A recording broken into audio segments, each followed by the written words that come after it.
Brett Stevens, and I'm the Vice President of Jarvis Accelerator.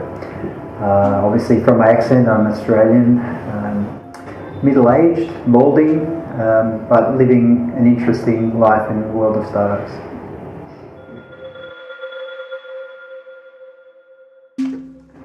Well, I started with Jarvis about 2 years ago. One of the co-founders is an old friend of mine. I've known him for about 15 years, and he asked me one day whether I would like to join the company, and I was quite excited with what Jarvis was doing. So I joined Jarvis in Australia, in Melbourne, and it actually gave him more time with me in Melbourne so that he could leave the country more often and do more work overseas rather than have to be based in Melbourne. So I ran the operation in Melbourne for a while. We launched one of our startups there called Fixie, which is now running in Hong Kong and here in India. And I spent about a year there, I guess it was, maybe a little over a year. And then I came to India about 1 year ago, and they asked me to come up here and hire some people to create a management team for the accelerator, and I couldn't find anybody that I wanted to hire, so they asked me to keep being here and staying here for a while, which I've done for over a year now, 14 months. Look, I met a really good bunch of people when I did the interview process, but I guess I didn't see that one person who I thought was going to be able to do what I would do. And sometimes it's hard to judge other people against what you would do. But I saw a great opportunity with the accelerator, but I met a lot of people who probably could have done the job, but may not have done the job to the degree that I was going to do it. So I kind of convinced myself that it was better for me to stay on until I found the perfect person, rather than compromise with somebody who wasn't quite right for the role. I think I'm really ultimately a very flexible person, and I think that's what you need. A lot of the people I talked to were quite rigid in their approach to things. They weren't willing to think about new ways of doing things and learn new techniques. I think some of the people I interviewed had already had some experience in accelerators and had a particular way that they thought they were going to do it. But I didn't want to force that model onto the Jarvis accelerator, because I think the Jarvis accelerator is different to some of those other accelerators. But the traits I look for are people who are really passionate about wanting to make a change in the world, or to do something important, not just have a job. And I guess that's why I stuck it out a bit longer, because I didn't really find anyone who had that passion that I had for what I'm doing. I think it's a combination of a few things. Obviously you need to have a good idea, and really an idea that's solving a problem that people are willing to pay for. That's the only way you can create a business. Then you also have to have the right team in place that can execute it. You know, the execution is really what determines whether it's going to be successful or not. So the best idea with the wrong team won't actually be successful, and a great team without a really good idea won't be successful either. So it's a combination of a couple of things. But it comes down to the passion of the team, you know, the ability of the team to translate the problem into something that a customer is willing to pay for, and then the ability to scale it to the point where they're making, profits. And that's really what the real measure of a startup is driving the profitability. It's a business, so the business will evolve over time. I think initially the first traction comes from the passion of the team involved, the founders and the first employees. Eventually the company grows to the point where the founders have less direct involvement in the success of the company. They have to rely on other people to help them. But it's getting those fundamentals right and building the foundation for the company that ensures its long-term success. So we talk about building a sustainable business, not just building a short-term business. And I think that's the difference between startups that have a very fast trajectory and then die, and those that have a reasonable trajectory and then really take off and are sustainable over a really long term. And it comes down to a combination of the founders, the problem that they're solving, the solution that they have to the problem, and the team they build around them. I don't know, there's not weird ones, there's unusual ones. So I've got actually an example of one. So this company came and pitched to me once, and this thing is called a tuntun. I don't know why it's called a tuntun.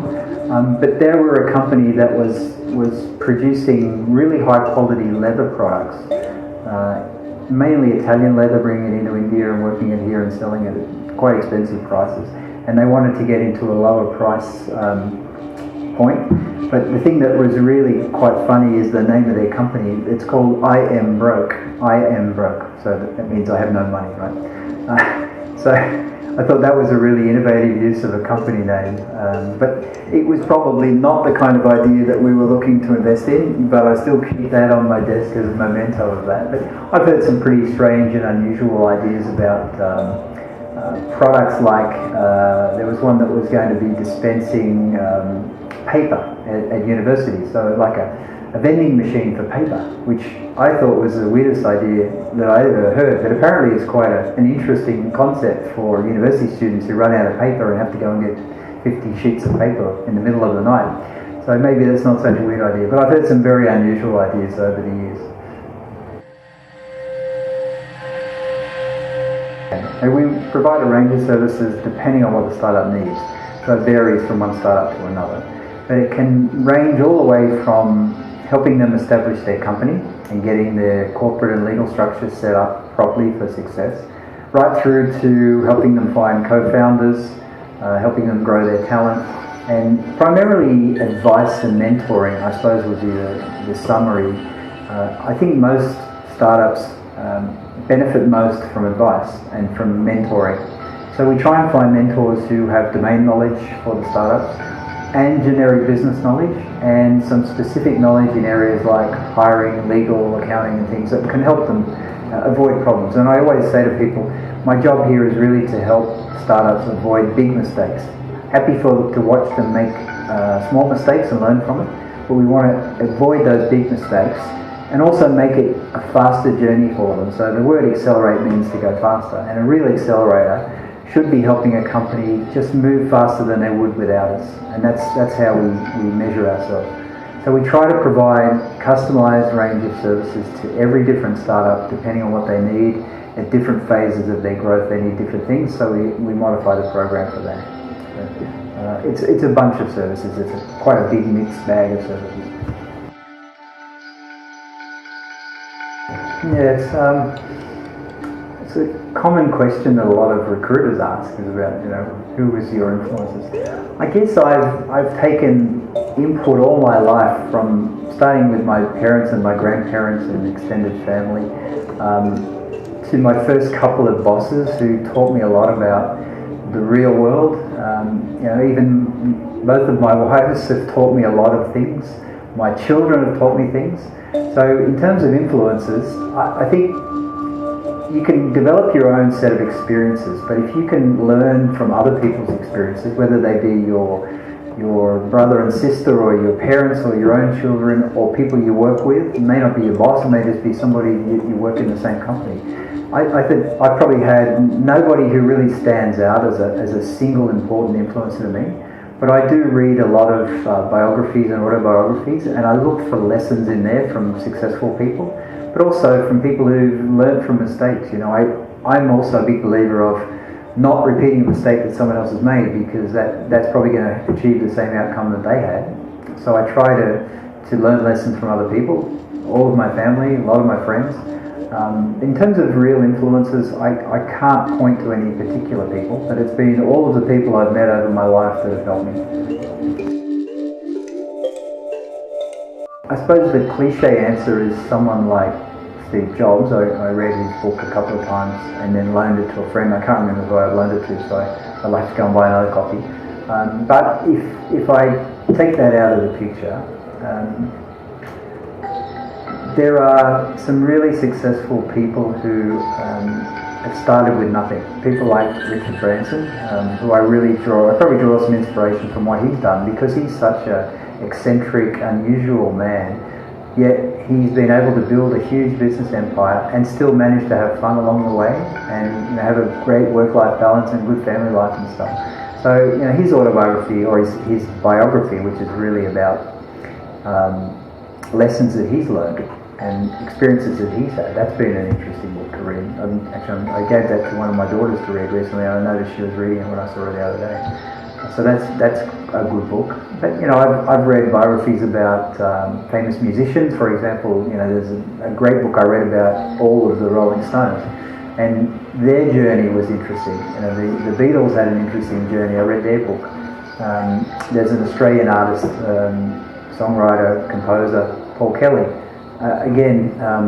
The journey that he's been on as part of his artistic career is really inspiring as well. So I draw inspiration from all of those sort of artists and business leaders and others, and every autobiography and biography I read is interesting. Politicians, you can read the biography of a politician, and there's things that are going on in their lives that we just don't know about, and it's great to actually see the backstory about why things have that particular way.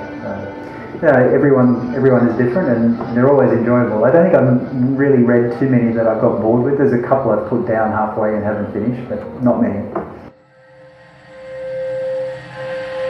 I think some people make a mistake of trying to hire people like themselves.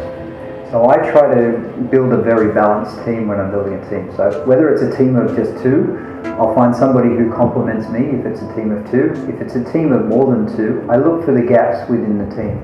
And they can be skill gaps, or attitude gaps, or behavioural gaps, or maybe gender, age bias kind of teams that you can't have all young people in a team, but you can't have all old people. So I try and balance the team. So it really depends on what the role is and what the rest of the team makeup is. I've kind of learned over the years that you've got to have people that can work together well. So cultural fit is a really important thing for me. That's what I try to drill down to when I interview people. I just skip past the experience and the education and other things and try and get to the bottom of what makes them tick, what they like doing, what they don't like doing, how they're going to fit into the existing culture of the company, and whether they're going to disrupt that. If they are, then they're a bad hire. If they fit in or enhance that culture, that's a great thing. But if they really fit in and disrupt it, or don't fit in and disrupt it, I should say, that's something you would not want to do. You wouldn't want to hire that sort of person. So if it came down to 3 questions, I would try to drill down into what motivates them, whether they're consistent with their ethics and morals and with other things that are important to me, and whether their culture, their affinity to our culture is going to be a good one or not.